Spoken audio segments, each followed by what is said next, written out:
Bano be bamu ku balwadde abasimbye ennyiriri okusobola okufuna obujjanjabi bw'obwereere ku Bat Valley wano mu Kampala ng'olusuusira luno olw'ebyobulamu lutegekeddwa aba Palo Medical Center. Ebikumi n'ebikumi by'abalwadde basimbye ennyiriri okusobola okufuna obujjanjabi ng'okusinziira ku bateesiteesi baagala okutumbula embeera y'ebyobulamu. Abateesiteesi bano aba Palo Medical Center bakolagana n'abasawo okuva mu Kimbugwe Foundation bewunyiza omuwendo gw'abantu abazze mu lusiisira luno. Musa Ntandaazi nga yakulira eddwaliro lya Palo Medical Center agambye nti baategese olusiisira luno okusobozesa abantu okufuna obujjanjabi bwe badde batasobola kwetuusaako.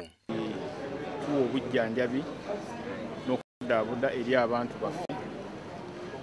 Mu bujjanjabi bwe tuwadde mubadde mu babuulira nti kirungi era kyavunaanyizibwa omuntu okubeera nti agenda mu ddwaliro n'afaayo ku bulamu bwe okulaba nti yeekebeza n'okulaba nti ebirwadde tebimugwako bubi nga tamanyi kuba ebirwadde oluusi bisinga bitandika mpola mpola.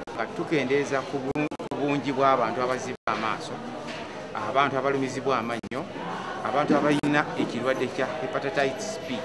Ekirwadde ekyo ky'amaanyi nnyo naye nga wano mu Central Region abantu babadde bamanyi nti gyekiri ne twegatta wamu ne tuyita saabuzi eri okumpi n'abantu. Abalwadde basimye abategekedde olusiisira luno ne bagamba nti ebiseera ebisinga babadde bagenda mu malwaliro ga gavumenti agamu ne batasangayo ddagala ne babulwa ekyokukola. Kivuddeyo okulaba nti kisomesa eggwanga ku buzibu obuli mu bulwadde bwa hepatitis B n'okukubiriza eggwanga oba abakulembeze baffe okuvaayo ne bateekako essira ku bulwadde bwa hepatitis B. Mini okukebera kwa bwereere, okuteekawo okwogera eri n'abalwadde aba hepatitis B, era njebaza nnyo olw'omulimu gwekoze ogw'amaanyi okuvaayo netuyamba bwetyo okusobola okwogerako eri abantu bonna ne bakimanya nti obulwadde weebuli buluma.